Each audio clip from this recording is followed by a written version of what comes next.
Hello, Inside Great Minds listeners. We have a special guest today, a coaching client of mine, Greg Norton, who is currently the practice leader for the absence, disability, and life practice of Marsh McLennan Agency.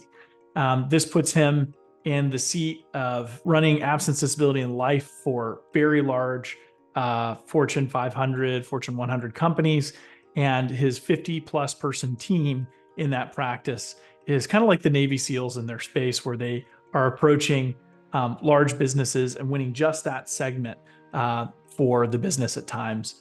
And one of the reasons we wanted to interview Greg on the Inside Great Minds podcast is because he's a perennial top performer.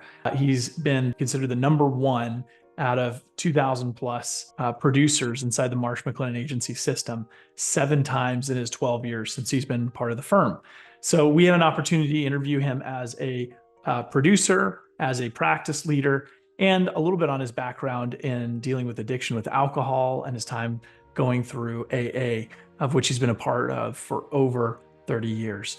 So I think there's a lot to learn in this episode, coming from a challenging beginning to finding himself later in life in his 30s, and then pursuing a really successful career in insurance, what he learned along the way, and some of the things he's used from AA and applied to the greater spectrum of life. So I hope you enjoy this episode as much as I enjoyed interviewing Greg. Without further ado, please meet Greg Norton.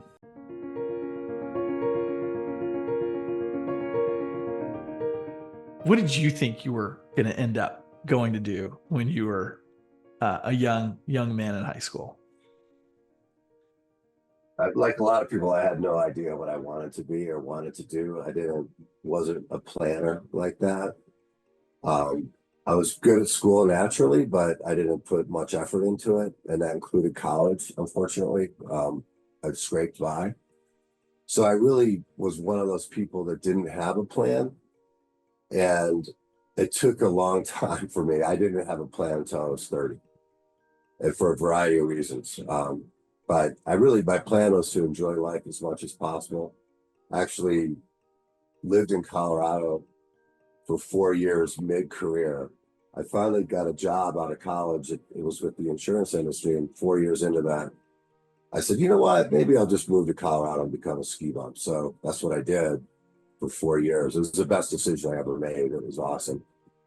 But it made me realize that living hand to mouth in a ski town was fun, but it wasn't going to be a forever thing. Mm-hmm. And so then I kind of got back into the insurance business and got serious, but it wasn't until the age of 30. Yeah. Was that ever like nerve-wracking to not have a plan, or did that not bother you at all? Like, no. I wasn't responsible enough. I was just one of those guys that lived in the day, lived in the moment. Enjoyed a lot of things, but they weren't work related. And so it really struck me because in my 3rd year, I was living in Aspen, and I was living on a couch. I lived on a couch, an orange couch, and everything I owned was in a blue hockey duffel bag. Mm-hmm. And it was sitting by the side of the couch. And I was having a great time skiing. I worked for the ski company. I was a whitewater raft guide. I drove a taxi. So I was living that lifestyle. And then one off season when I had zero money. And the only job I could get was digging ditches for a construction crew as a laborer. And I realized, you know what, I could probably do more than this with my life. And maybe, starting now, I should start thinking about how to be an adult. And so that was at age 27. And once I figured that out, and I applied myself in the way that I knew I could, things in the insurance industry started to take off. Yeah. So was it just being on your friend's couch and like the prospects of doing like manual labor that was the turning, like a switch flipped in your brain? It was like, I can't afford to have my own place to live. There's 5 of us in a 2-bedroom apartment. I was on the couch, so I had the worst place of all of them.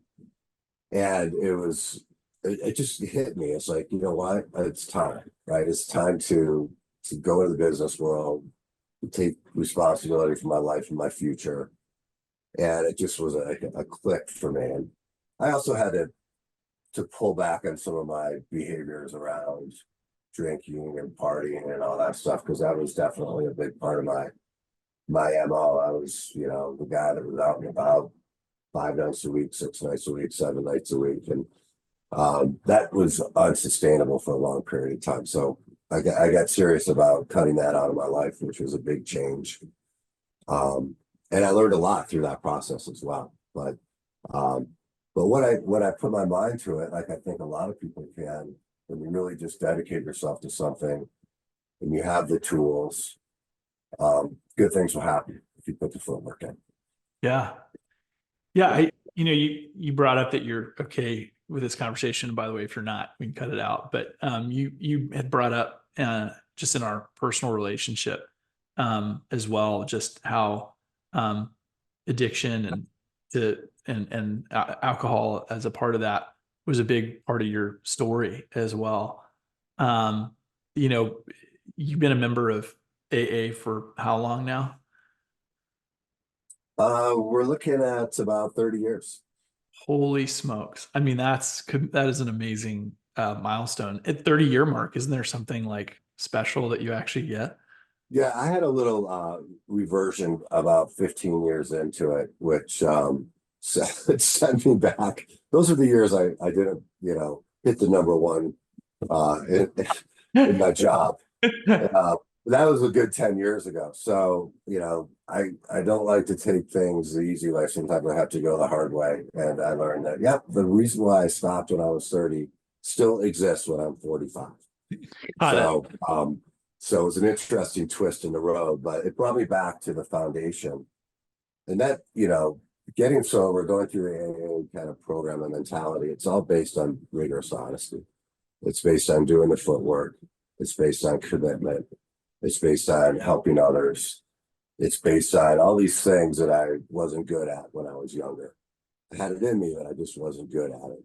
Mm-hmm. And so that foundation really helped set me up for success later in life. Once I got serious about who I was, who I could be, what my potential was, and knowing that I could actually get there. And it was a great process for me, and a big part of my life story. Some of the most successful people I know, put a lot of their faith and time in AA. I mean, that's a big part of it. And when we talk about it, they always share, some of the amazing tenets and steps called steps, but to me, they almost translate to tenets of a sort, and how life applicable they are, and how they work just as well on outside of this forum for addiction and can be applied to personal and even business practice as well, right? Um, what I guess a couple of questions around this. Like, what are some of those lessons that you've learned from that side of life and those experiences that have been applicable on a larger scale? Lots of lessons, but one that sticks out is owning responsibility for your part in things. And I think a lot of times we tend to blame others for a situation. It's leadership that's causing, my problems, or it's other factors. It's these people, they just don't understand me, or, it's the other people. And one of the things that we do through this working at 12 steps of AA is you have to take a personal inventory, and you make a list of all the things, resentments that you have towards other people, problems that that you've been involved with, and you take a hard look at your part of it, like your side of the street. What is my part in all of this? And to me, as you look through that process, as I look through that process, I realized that almost every problem I ever had, I had a part in that. And if I had handled it a little bit differently, the problem wouldn't have been as significant. And so I think, and now that I'm involved more in leadership, this is really where I try to focus too, is when someone's unhappy at work, someone has a problem at work, where's my part, and creating this, and what can I do to recognize that? And the hardest thing is getting other people to take a look at their part. If they're not producing, well, why aren't you producing? I mean, are you not doing the footwork? What is your approach? Taking a hard look at your own role and how things um, are determined, or how results are ending up, is critical. And so I have to do this all the time, because a lot of times we're unconscious to it. We don't realize what we say has a ripple effect. How we say it has a ripple effect. And then we're looking at a situation and like, why is that person upset? And for me to step back and take a really close look at where my part was in that always helps understanding. Remember in that, people perceive things one way. My intentions may be a certain way, but perception is reality for other people. So that step back is critical for me. Mm. Taking inventory, to me, it makes me think too of just how easy it is to not like do that, right? In life, we get so there's a positive side to being present and in the moment, but there's also this side of it where if you treat it incorrectly, being present in the moment means not ever thinking of consequences, right? Yeah. And or ignoring the state of things and just finding the best in the squalor that might be someone's life. And again, I get the acceptance of what is part as being positive, but the taking inventory is about saying like, okay, let me come to grips with the reality of what my situation is, which a lot of people fail to do that in one part of their life, right? Maybe they're good about taking inventory in business, but they don't take it in their marriage or personal life, or they're good at, the personal life, but yeah, they kind of ignore taking inventory at work. So that's such a good universal step or tenet, I feel like, that you just brought up. What in the early, coming back to the early days for just a minute, in some experience that I've had in talking to people that um, have gone through this addiction with alcohol, that there's so many stages before you ever lean into AA, and it's all these stages of like grasping with, I can just discipline my way through it. I can, like it's a sign of weakness to rely on others. Like I'm going to do it this time. And like, how does that switch flip for folks where it goes from that to like, no, I'm gonna lean into serious change. It's the first step in AA, which is admitted we're powerless and our lives have become unmanageable. And it's no one who um, no one wants to admit they're powerless over alcohol. Everyone wants to be able to manage it. So I think taking a look at the manageability part was the awakening for me. It's like my life really isn't manageable with alcohol in it.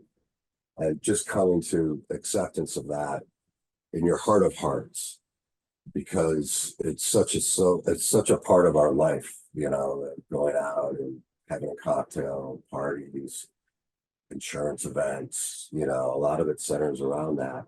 And I think that, it's just some people are fine with it. Some people can go out and have 6 beers and whatever, be fine, wake up at 6 in the morning, get their day going, and it's no problem.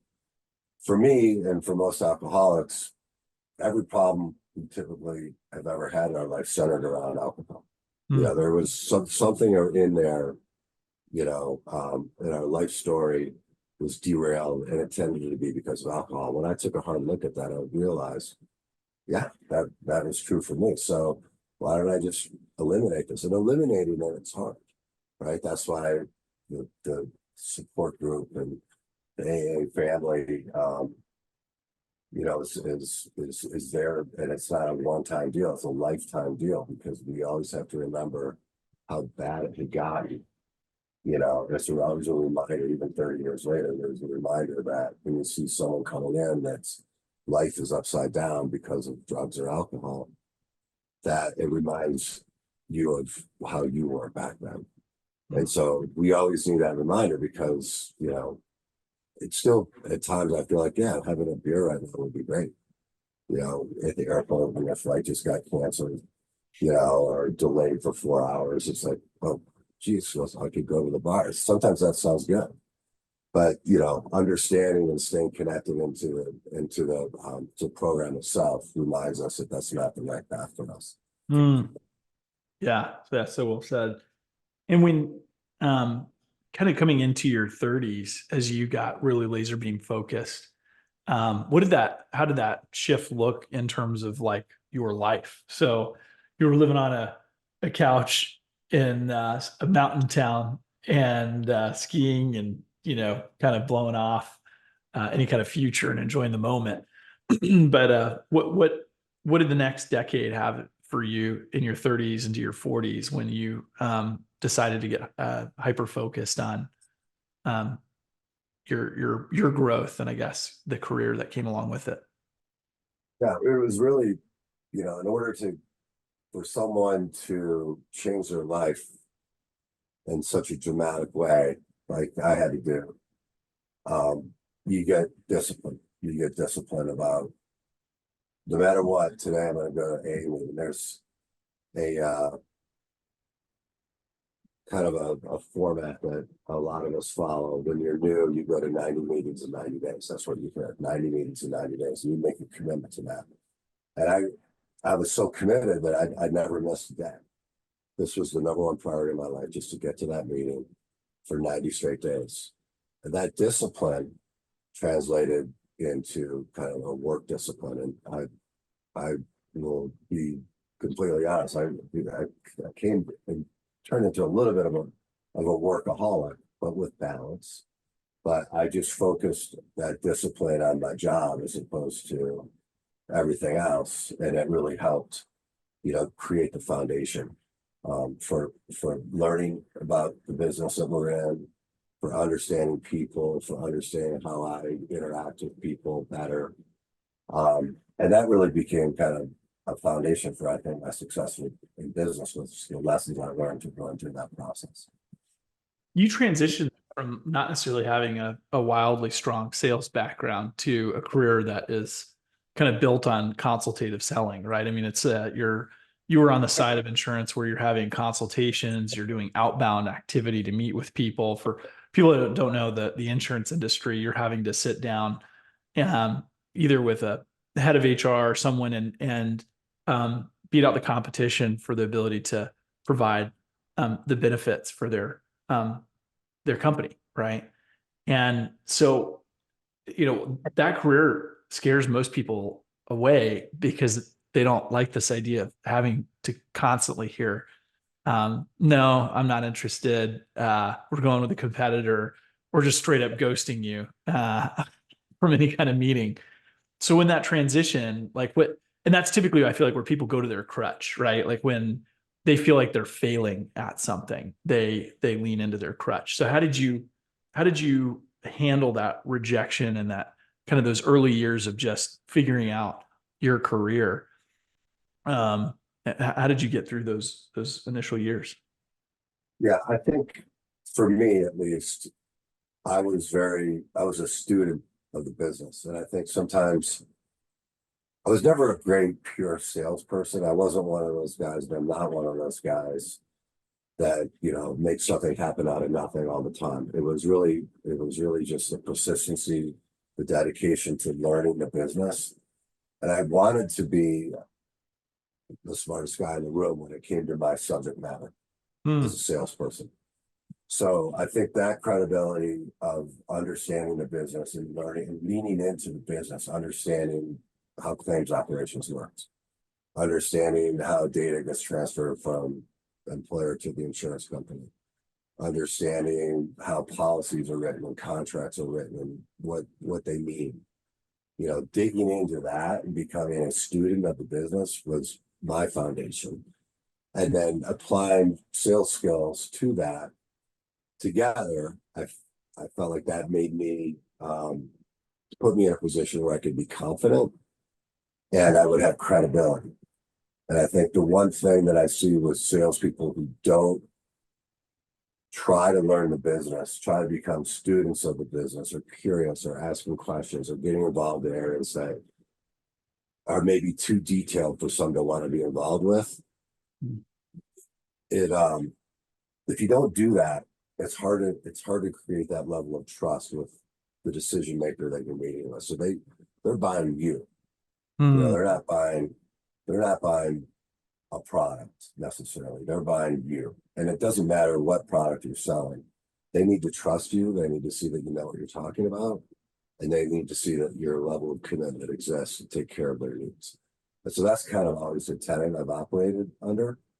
And the reason why I've had success as far as overall kind of rankings within our producer, categories is because we tend to keep clients for long periods of time. In our business, we build a book, right? We have clients. I have clients that have been with us for 25 years.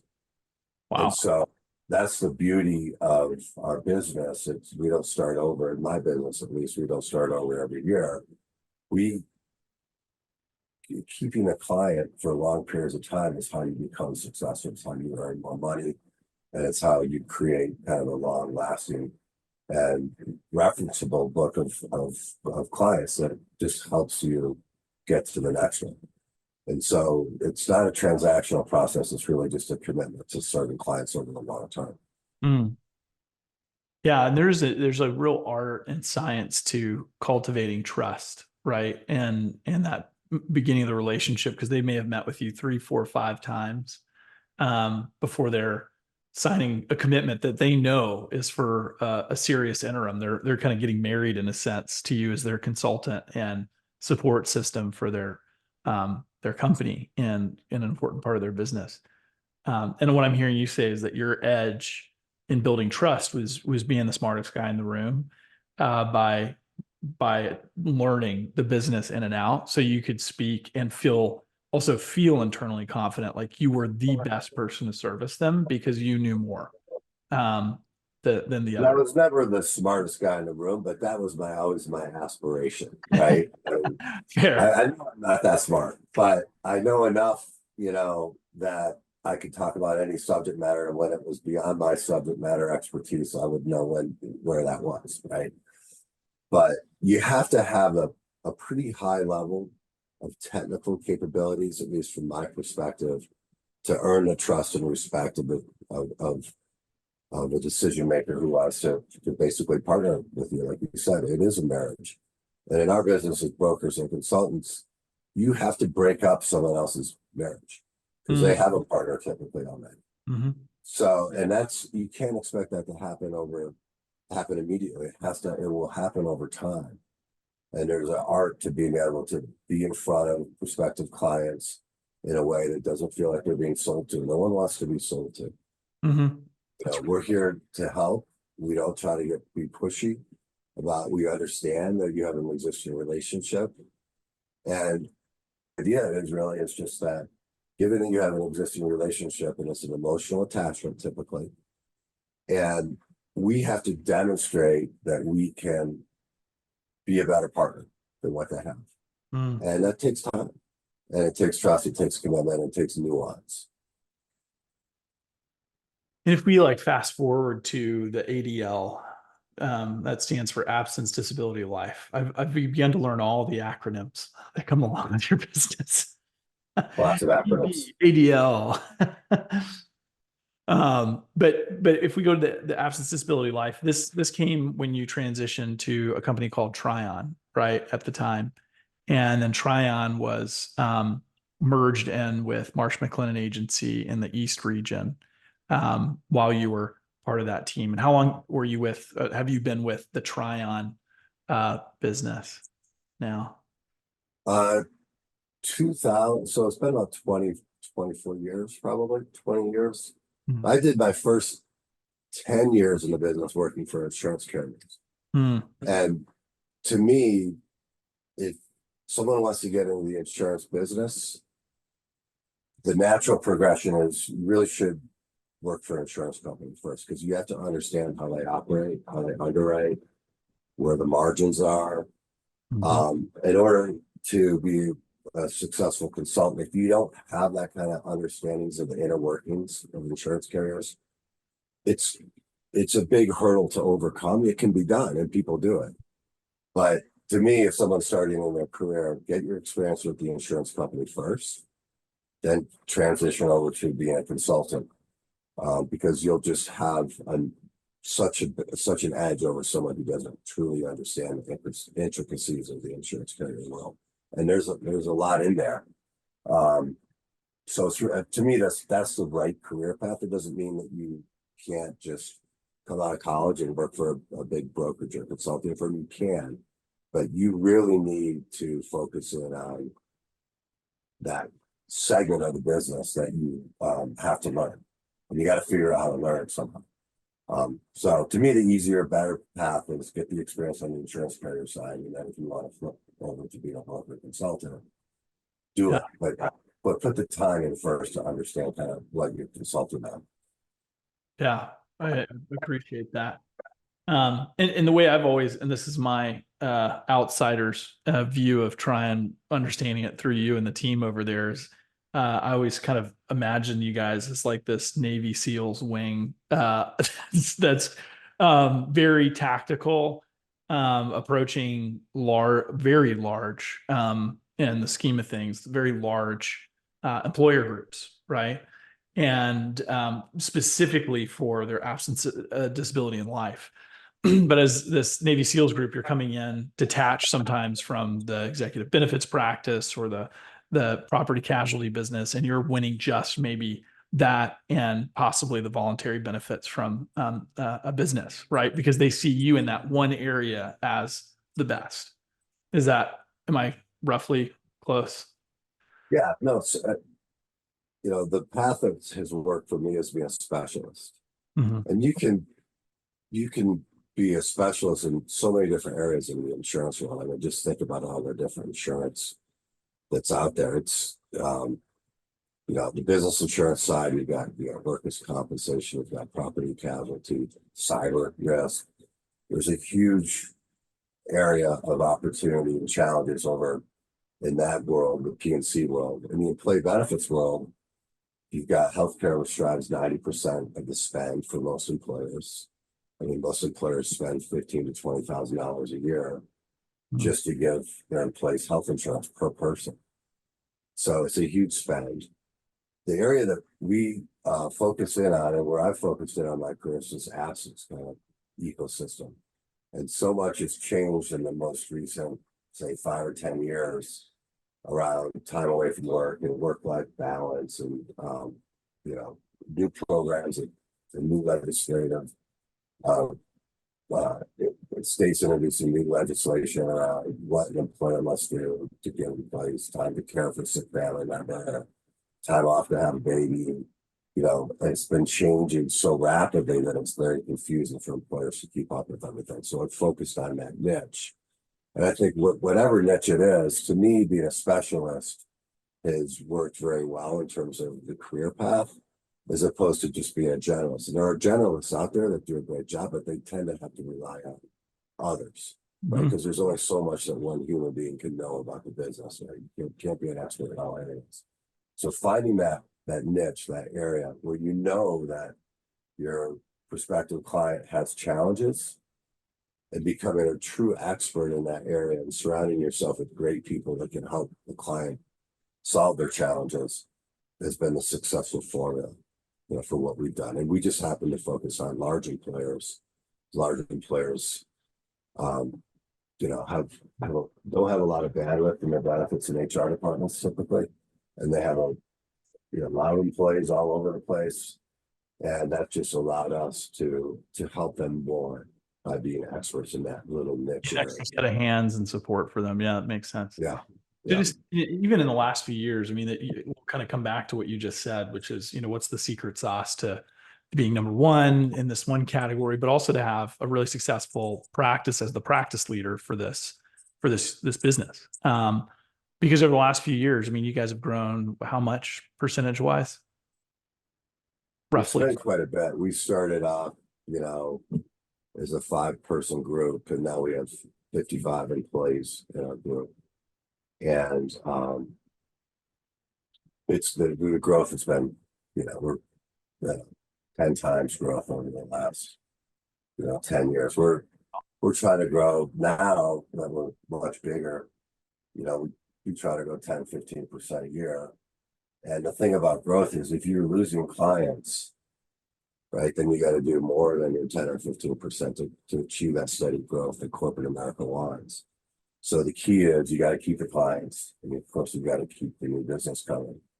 And so I've focused a lot on how do we retain clients by being the best that we can be, especially compared to the competition. And that's really where we start. Is we want to be the best, and we want to be recognized as being the smartest and the best and the most dedicated. And that will, in and of itself, if you do that, that will create the momentum to keep growing. You went from a very small, tight team to, around 50 to 60 people. That's a lot of recruiting. And you kind of shared that that was part of your secret sauce, is that maybe you're not the smartest person in the room, but what I've even recognized just as an external person, that's coached a few people, is that you've really surrounded yourself with a lot of brilliant people in the organization. And you have this culture that seems to be that teamwork makes the dream work, where you bring in the experts in each consultation. It's rarely a one person meeting. It's usually, from what I've seen, is like 2, 3, maybe even 4 people in a meeting with a client, where you're bringing the best minds to them. So coming to the question here, because we have a lot of people that aren't necessarily in the benefits or absence space, but are business owners, and this might be applicable for them. How do you recruit the talent? Like, what's been part of the process that's allowed you to bring in some of those great minds, and why do they stay? Why do they want to continue to work in your practice? Yeah, I think it's it's creating an environment where when the producer is successful, that the team is also successful. So we have definitely financially try to. I want the team to be the highest paid in the industry compared to their peers. In order to do that, the producer must recognize that the natural tendency as well. I'm going to take all the money because I'm a producer. I'm a sales guy. And salespeople get paid on commissions. But to spread that out so that everyone financially is part of that success, it's a challenge to get producers to want to do that. In my opinion, the spreading out of the revenue that would go normally to just the producer and sharing that with other people on the team, it builds that loyalty, it builds that tightness. And I think doing that, it may be short-term loss. Like, I'm not going to make as much money, initially on a deal, because I'm sharing it with other people that don't normally get producer compensation, if you will. But long-term, it builds, because people are going to be happier in their job. They're going to feel appreciated. They're going to get paid in a way that, to be honest, is like the competitors can't really afford them if you're successful. Right? So you don't have someone constantly asking for raises or feel like they're being underpaid or underappreciated. But that takes a level of trust and commitment from the producer to do that. And some producers are very good at it, and some are not. And I think by sharing in the success, you're creating that synergy with the team structure that keeps the clients forever, unless something outside of your control happens, which it does. But we don't have to worry about people leaving, going to another firm, and taking clients with them because they feel unappreciated, for the most part. If we're willing to share in some of the financial success with the team, then that to me creates a longer term opportunity to, if you're talking about purely making money, to make more money over time. It's also interesting because from my observation, the servicing consultant, for using broader language for people to understand, that the consultant that may not have this expectation to go find new business, right? Their job is to cultivate the relationship and service the book.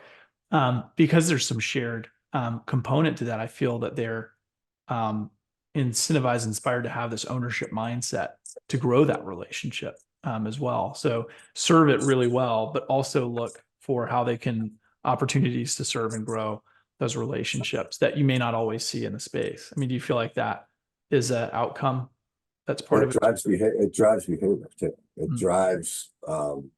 It drives dedication to the client. If they have skin in the game, Mm. if this client walks out, you're going to lose financially. So it's not always the case, but for the most part, the account managing team, the servicing team, they have pride, regardless of money. Yeah. They want to do the best that they can do to make that client happy and to keep that client as long as possible. But if you add that financial component in there and it becomes part of their overall compensation, it's just human nature. Mm. They're gonna take that call on vacation if they have to, because they know that if that problem doesn't get solved, they potentially put that client at risk, and that's going to impact Mm. their earnings. It's going to impact their reputation, but it all kind of weaves together, right? So to me, that's a really critical part of this, and it's it's something that takes trust, and it takes the ability to not think about just yourself, but really to think about the welfare of the team that's working on with you, on these client relationships. Thanks for sharing that. Greg, over your tenure, I mean, we talked about the early, call them like not maybe roadblocks, but turning points. But during your career in the insurance industry and during your growth, from prior to Tryon to when you came on Tryon, what were some of the biggest like roadblocks that you ran into? I know it wasn't all butterflies and rainbows just growing to this amazing 55-person team. What have been one of the walls that you really remember hitting that it was a hard wall and it was really important to your own growth? Yeah, it's been steady growth. But I think the challenge is really as a business scales, right? Is how do we scale in a way that we're ensuring that the clients are getting the level of expertise that they need. And so there's always, a period where if you're hiring people, sometimes it doesn't work out. And how quickly you could recognize that. And then if the relationship isn't with the team isn't working out, to be able to just recognize that right away and be willing to make those changes. And so when you're scaling fast, a lot of times you're bringing in new people. And if you don't spend the time with the new people to help them understand the culture and the expectations, or if you recognize that they just aren't cut out for what you planned, you have to rip that Band-Aid off. Mm. And so there was a period where we hired people that didn't work out. A lot of hires, that I've made that worked out great, but there's been a number of them that haven't. And being able to recognize that, but part in a way that's mutually acceptable, and that's really kind of, I think, some of the lessons I learned about taking ownership over kind of my part in all this was a valuable lesson. But how you build and grow a team and cull the team as it grows, keeping the best, and being able to let go of people who maybe aren't fitting into the culture that we wanted to create. Mm. It's a real challenge, and you want to do it in a way that doesn't blow people up either. Mm-hmm. And so I've always tried to be overly generous if someone's not working out, with making sure that they have time to find a new job, stuff like that, as opposed to kind of more of a strict kind of, okay, well, it's not working out, bye, we'll give you 2 weeks pay and good luck. So a lot of times it's a wind down. Mm-hmm. And giving the people the time, even though it may impact the budget, to a certain extent, but giving them time to find their footing and helping them say, look, you might not be a good fit here, but here's where I think you could go. Mm. So I don't believe that where we've had to let people go over time. I still can pick up the phone and have a good conversation with just about everyone. So that's something I feel good about. we're picky. You may not make it, but if you don't make it, we're not going to burn you right away. We're going to let you and help you find where you fit in well. And so I think over time, that's a trust thing, it's a reputation thing. And it's a way to do business that, that creates a positive atmosphere, even through hard challenges. Gosh, there's so many other questions to ask around this that I know I could ask, but we have a lot of people listening that maybe they're a top performer in sales and they're looking to transition to leadership. Or they're people that have been in leadership and they're still relatively new to it, like in their first year or two of it. What were the things that you did not anticipate would come along with taking on a leadership part of the role? I mean, you'd always been a consummate producer. You were an unassigned leader in some ways, right? But, I'm sure being an unassigned and assumed leader as a producer is still quite different than taking on the role of practice leader. What have been some of the things that you didn't expect that came along with that? And what are some of the things, the muscles you've had to exercise in this role? It's a real topical question because the biggest kind of aha moment for me at being really now pure leader is that you think that people understand something, why we're doing something, and you make assumptions. And what I realized is a lot of times people, unless you're very clear and have good dialogue and communication, that people will make assumptions that are just not right. And even when something goes, they point to leadership, and I was guilty of this when I had a leader, and I would oftentimes get bent out of shape about, this is a stupid decision that leadership's making. Why are they doing this? This makes no sense. And so I would just assume that it was a very thought out process and that they had. But the reality is there's a lot of times things come up and you just don't even know how it impacts people. And what you have to realize is that people a lot of times will assume that make the wrong assumptions, basically. And so, my previous boss, Mark Cornish, always said, make an assumption before you lash out at someone's decision or someone's behavior that they did not mean harm. They're not intending harm on you. And a lot of times I would take things personally. Like, why are they doing this? This is going to screw up my business. It makes no sense. And viewing it almost like an attack in a way, or a bad decision-making process. And then now I'm in this role, I realize that there's so many things happening and people will assume so many different things that unless I'm crystal clear, if I'm just making an assumption that the team understands why we're doing something, that I'm probably going to be setting myself up for problems. So, and this is something I'm learning today more and more, is over communicate intentions. Don't make assumptions that the team will understand what you're doing or why the leadership group is doing what they're doing.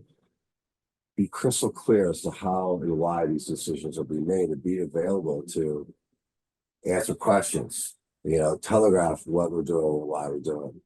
Try not to surprise people. And this happens a lot because, a leader in another department will do something, will send out a note, and it's not consistent with what your thoughts were. And then people are going to come back to you and say, why are you doing this? And so from a leadership position, you have to align with other leaders, but you also have to be so clear about intentions and letting the team push back on things. Because a lot of times we won't make the right decision for whatever reason. It may not be the best choice.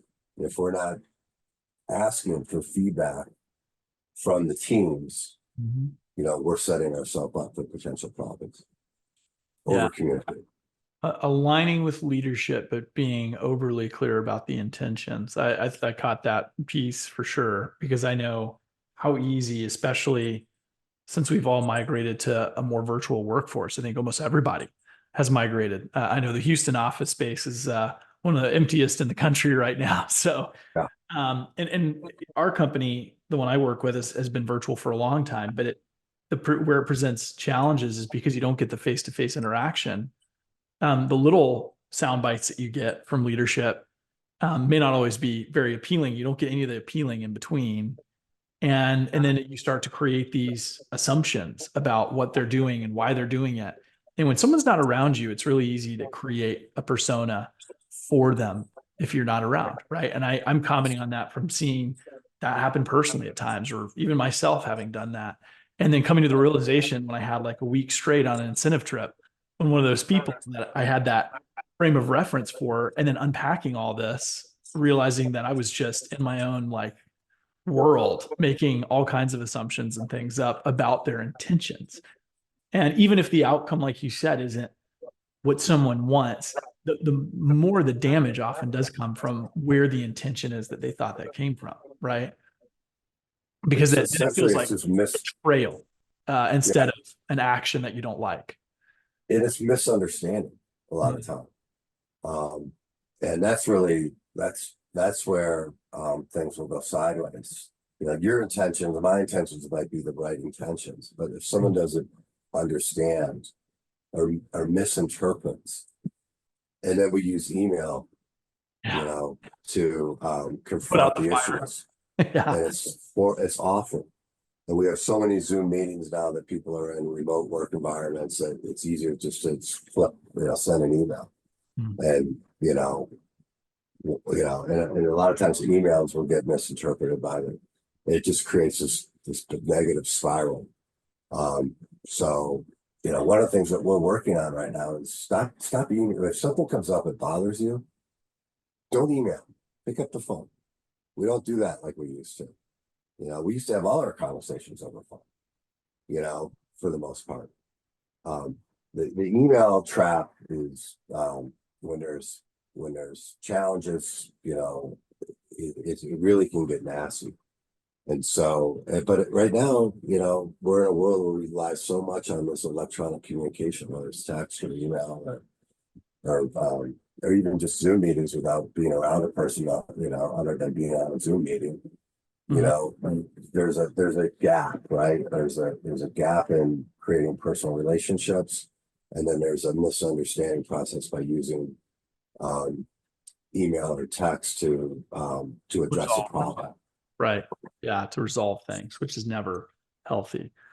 Um, we started this conversation with being on a couch in Aspen, near destitute, having no personal money, getting ready to do manual labor, and then fast forward, you're back in Aspen, but this time not necessarily in a couch. You have your property outside of Aspen, and not one horse, not two horse, and these aren't just like bred horses, but you have managed to save 26 wild horses, 25. Yeah, you got it. Somewhere in that range. So The number it's hard to keep up. number keeps growing. But this was something that I wasn't in my future 5 years ago. I had no idea that we would be setting up a nonprofit to help these wild horses, these Mustangs they live in basically what we call economic battlegrounds. And most people don't know this, but when the automobile was invented, right, in the turn of the 20th century, early 1900s, the horse was everything. The horse pulled the ambulance, the horse pulled the fire truck, the horse built the railroads. 6 million horses died in World War I, fighting. And but when we became, they were a tool. Think about horses as a machine, a tool that humans use to help them. And when we started, went through the industrialization process, people just let go of the horses. So you got all these. At one point in time, we had 2 million wild horses just running around the Western U.S. Wow. 2 million. And it turns out that these horses are survivors. They've been on the planet for millions of years, well before humans became humans.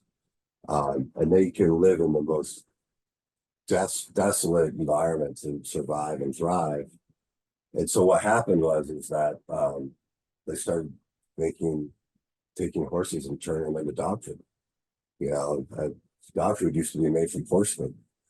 And at one point in time, 1971, actually, it became such a problem that people just were, when they became more aware of how we were treating these animals that have been such a significant part of human history, that that wasn't right. It wasn't fair. And they're sentient beings. They're very, they can sense human emotion. If you've ever been around a horse and you've been scared of the horse will show you, will torture you, because it knows you're scared. And they sense, they have this extra sense. But yet at the same time, they can demonstrate commitment and utter obedience, if handled the right way. So anyway, there's 50,000 left in the U.S. and they're in places where we mine for minerals. We produce gas. We produce oil. Where we have 100 million cattle now in this country. Beef is we export 1 billion pounds of beef. And so the cattle industry is growing and they're all competing for some of the same public lands. And so we decided to try to help these horses out who are being mistreated, rounded up, separated from their families, and create more awareness that there's a role and a place and an obligation that we have to these animals. So the nonprofit we set up is based on creating more awareness, finding a balance between, we know that we want to be energy independent in this country, right? So we know that we need to use our public lands for certain things that are beneficial to our economy and to our ability to live the lifestyle that we live. But at the same time, we don't have to round these horses up and put them in long-term holding facilities and forget they ever existed. So we're trying to help create balance and awareness that there's a way that we can pursue our economic activities, but at the same time, have respect for these animals that have been around longer than humans have, and could still play a role in our society.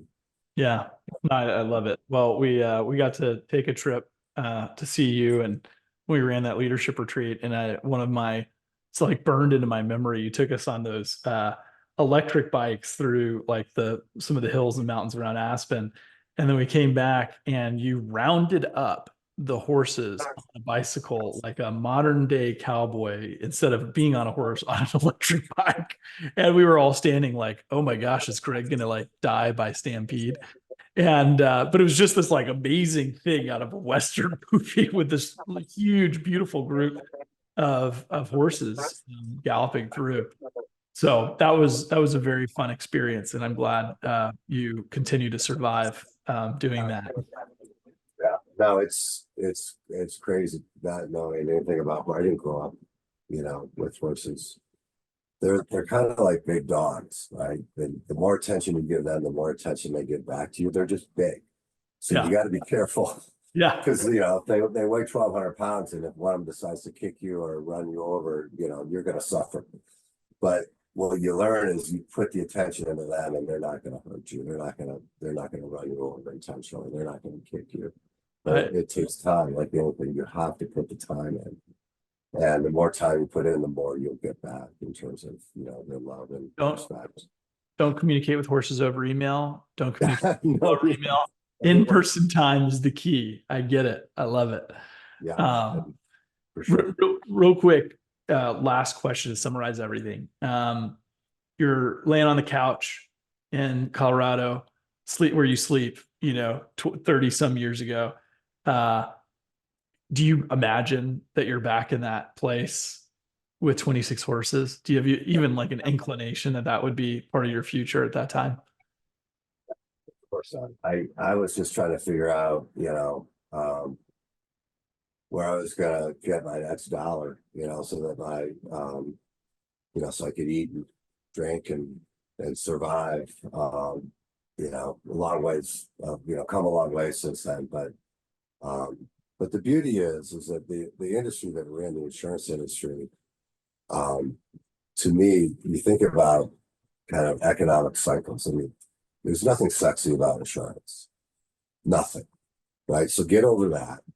And the bottom line is that everyone has to renew their homeowners insurance. Everyone has to renew their auto insurance. Companies still have to provide employee benefits. Companies still have to provide workers' comp, business insurance. So no matter what happens in the economic cycles that we go through, the insurance industry is stable. And that's kind of the beauty of this business. It'd be sexier for me to say, yeah, I work for a hedge fund and we're making all this money and this and that and the other thing. But in a bad economic cycle, think 2008, when things were disastrous, those people were hurting. They were laid off. Companies closed. The insurance industry just kind of steadily just moved along. Nothing sexy about it, but predictable. And so it's a great industry for anyone who wants to get involved in it. And we need great minds in this industry. We need good, smart people to help clients because it's not cheap. It gets more and more expensive, right? So there's a need out there for good, smart people to help people, clients, players, individuals navigate, all the challenges that come with maintaining insurance, because it's mandatory. Yeah, no, I appreciate that. And the last one because I always ask this to round us out, what advice would you give to the young version of yourself who's laying on the couch knowing what you know now? I would just say, just do the footwork. When you find kind of your niche, do the footwork. Keep an open mind, learn from others. But it's really you're gonna get out of it what you put into it. And if you can read, write, and think, you should be able to do anything, successfully, right? So figure out what that is, and then just dedicate yourself to becoming the best that you can. And it requires discipline, and it requires hard work. And it's really simple formula. And surround yourself with good people. And the results will happen. And the first piece of advice, which is take stock and take inventory. What was the inventory? Take inventory. I like it. Pay attention to your side of the street. Yes. I love it. Thank you for carving out time for this interview. A lot of really good sound bites here for our listeners, and Cool. appreciate it. Thanks, Greg. Thanks, Adam.